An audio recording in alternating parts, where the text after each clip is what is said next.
जैसा कि मैंने आपको पिछली वीडियो में भी अपनी बताया था कि हम निष्काम भाव से, निष्काम सेवा की भावना से आपकी वकालत करते हैं।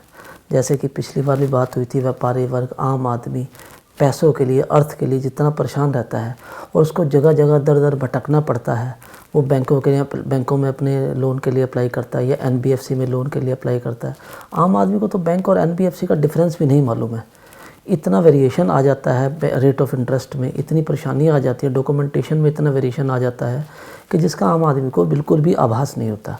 तो आओ आज हम उन्हीं परेशानियों को लेकर, उन्हीं बातों को लेकर, जिससे कि एक हमारा व्यापारी का जो पैसे को लेकर चक्र चलता है, उसके लिए हमें जहाँ जहाँ दर दर भटकना पड़ता है, और उन चीज़ों का जो बैंक हैं या NBFCs हैं, ये जो फाइनेंशियल इंस्टीट्यूशन हैं, ये हम लोगों को किस तरह से एक्सप्लॉइट करते हैं, हमें किस तरह को चक्र में फंसाया जाता है, इस बारे में आम आदमी को, व्यापारी को जागरूक होना बहुत ज़रूरी है।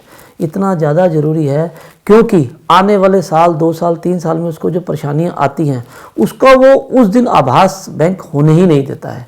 आप देखिए, चाहे वो क्रेडिट कार्ड की बात हो, चाहे वो आपका पर्सनल लोन हो, चाहे वो आपका कोई कोलेटरल सिक्योरिटी के अगेंस्ट लोन हो, चाहे आपका कोई जिसे कहते हैं प्रॉपर्टी लोन हो, हर लोन को इन्होंने, बैंकों ने एक प्रोडक्ट माना हुआ है। लेकिन आम आदमी के लिए वो पैसा है, आम आदमी के लिए वो प्रोडक्ट नहीं है। उसको जब वो अप्लाई करता है, उसको एप्लीकेशन भरते वक्त ये भी अंदाज़ा नहीं होता कि वो भर क्या रहा है, और उसको इवन तक के कॉपी भी नहीं दी जाती है। तो हमें उस बात को समझने के लिए इस वीडियो को देखना इसलिए ज़रूरी है कि जब भी आपके पास बैंक का कोई आदमी लोन आपको देने के लिए आए, या आप बैंक में लोन लेने के लिए जाओ, तो सबसे पहली बात, कोई भी डॉक्यूमेंट जो आप साइन करो, कोई भी डॉक्यूमेंट जो वहाँ पर आप भरो या उनको दो, उसकी पहले एक फ़ोटोस्टेट कॉपी अपने पास ज़रूर रखो। और उससे भी बेहतर आपको मैं और एक बात बता सकता हूँ, आजकल हर एक के पास मोबाइल होता है। तो मेरा अपना मानना ये है कि बैंकों के जितने भी एग्जीक्यूटिव्स होते हैं, चाहे वो आज की डेट में ये प्राइवेट बैंकों में मैनेजर तो ऐसे बना देते हैं कि जैसे कि कोई भी पोस्ट अलॉट करने के लिए मैनेजर की पोस्ट दे देते हैं, जबकि आम आदमी जो सोचता है वो बैंक का मैनेजर एक बहुत ही अच्छा डेजिग्नेशन है और उसकी बड़ी एक इज्जत होती है और बड़ा एक सिस्टम होता है। लेकिन प्राइवेट बैंकों में जो कि हम लोग फेस करते हैं, पता चलता है कि कमर्शियल मैनेजर है, मार्केटिंग मैनेजर है, ब्रांच मैनेजर है, रीजनल मैनेजर है, मतलब मैनेजर्स को इस तरह उन्होंने बांटा हुआ है जैसे कि कुछ है ही नहीं। तो हमें इन बातों को समझते हुए इस चीज़ का ध्यान रखना है कि हम सबसे ज़्यादा वैल्यूएबल आदमी हैं, जो कि हम बैंकों को एक तरह से उनका रोज़गार को बढ़ाने का भी काम करें। ऐसा नहीं कि हमारी ही ज़रूरत है, ज़रूरत दोनों तरफ से है, लेकिन ये है कि एक्सप्लॉयड हमें होना पड़ता है। एक्सप्लॉयड हमेशा जो छोटा व्यापारी है, जो आम आदमी है, वो बहुत बुरी तरह एक्सप्लॉयड होता है। इसलिए जब भी आप बैंकिंग सेक्टर के काम में आगे बढ़े, लोन अप्लाई करें या कुछ करें, तो सबसे पहले आपको चाहिए कि वो जो फार्म भरा जा रहा है या वो जो बातें हो रही हैं, या तो आप अपने मोबाइल में रिकॉर्डिंग ऑन करके उसको कह के सारी रिकॉर्ड करें कि हमारी डिस्कशंस क्या हुई थी, हमारी बात क्या हुई थी। क्योंकि क्या है, अगर आप आज की डेट में, फिर मैं वापस कहूँगा कि बैंकों में देखो तो आज जो बंदा ICICI में था, थोड़े दिन बाद वो HDFC में होता है, थोड़े दिन बाद देखो तो पता चलता सिटी बैंक में शिफ्ट कर गया, 5वें दिन देखो तो पता चला एक्सिस बैंक में हो गया। तो आप तो वही के वही हो, आपकी जो फर्म है, आपका जो डेजिग्नेशन है, आपका जो अपना सेटअप है, वो तो वही का वही है। आप तो अपना मकान भी नहीं बदल सकते, आप तो अपना बिजनेस भी नहीं बदल सकते। अगला आदमी जो एग्जीक्यूटिव आपके पास आया, वो जो बातें करके गया, अगला नेक्स्ट आता है, वो कहता है भाई साहब मुझे तो इसके बारे में कुछ भी पता नहीं है।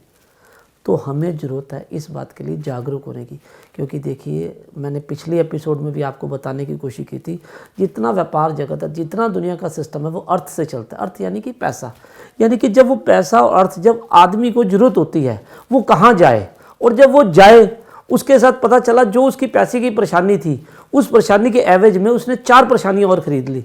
तो ऐसा नहीं होना चाहिए। हम उसी विषय पर जागरूक करने की आपको कोशिश करेंगे। हमने निष्काम सेवा से, निष्काम भावना से आपकी वकालत करनी है। तो बैंकिंग सेक्टर के ऊपर या न्याय व्यवस्था से लड़ने के ऊपर हम लोग आपका पूरा सहयोग करेंगे। इसी सहयोग की भावना से, इसी बात को दिमाग में रखते हुए हमने ये आपकी वकालत का कंसेप्ट शुरू किया है। तो मैं आपको जो बातें बता रहा था कि जैसे भी बैंकिंग सेक्टर्स में, NBFCs में हम लोग जाके लोन अप्लाई करते हैं, तो विशेषकर आपकी जो भी बात हो उसको आप नोट डाउन करें या उसको रिकॉर्ड करें, और कोई भी कागज़, कोई भी पेपर्स आप उसको दें, उसकी या तो रिसीविंग लें या उसकी फ़ोटोस्टेट कॉपी अपने पास ज़रूर रखें। और बैंक भी जो आपको एग्रीमेंट देता है या जो भी कागज़ आपसे साइन कराता है, तो ये आपसे ये बिल्कुल बहुत ज़रूरी बात मान के चलें कि सबसे मैंडेटरी है कि आपको उसकी फ़ोटोकॉपी भी संभाल कर रखनी है। क्योंकि फिर वही बात है कि जैसा कि मैं आपको अभी पहले ही बता रहा था कि बैंकिंग सेक्टर में देखिए कई तरह के लोन होते हैं। आपको क्रेडिट कार्ड का लोन दिया जाता है, आपको गाड़ी का लोन दिया जाता है, आपको होम लोन दिया जाता है, आपको बिजनेस लोन दिए जाते हैं, आपको सीसी लिमिट बनाई जाती है या और किसी तरह का लोन अगेंस्ट प्रॉपर्टी दिए जाते हैं।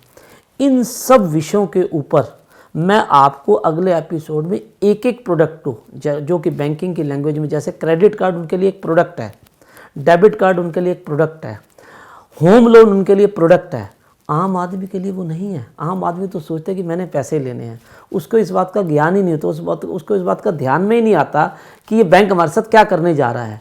क्योंकि कहीं ना कहीं हमारा जो सरकारी तंत्र है इनके ऊपर उस तरह से कंट्रोल है, उस तरह से जिसे कहते हैं काबू नहीं पा रहा है, जिससे कि आम आदमी का हित भी कहीं ना कहीं साधा जाए। इसलिए ये परेशानी हम लोगों को झेलनी पड़ती है।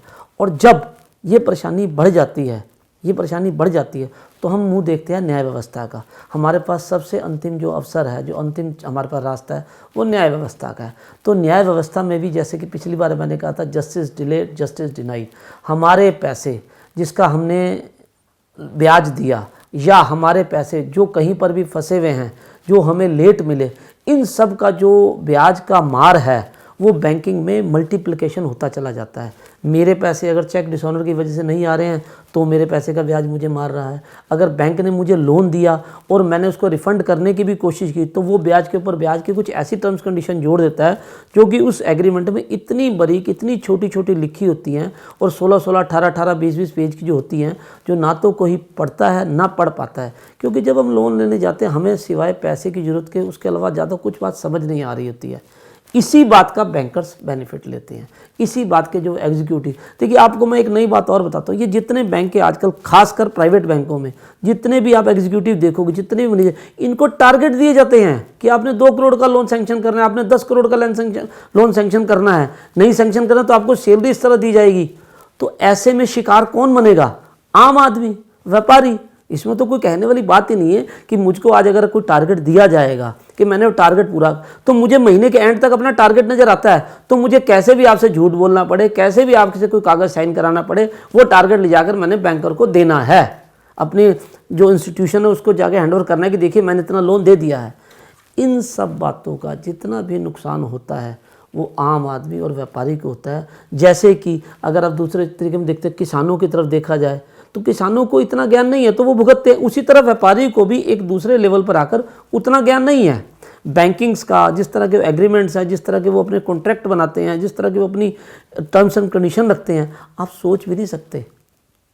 मतलब इन चीज़ों को हम लोगों को पहली बात जागरूक होने की ज़रूरत है कि कोई भी लोन हम लें तो अपनी बुद्धि को बड़े संयमित करके अपनी ज़रूरत को समझते हुए इस बात का ध्यान रखें कि हमने किसी के जाल में नहीं फंसना है।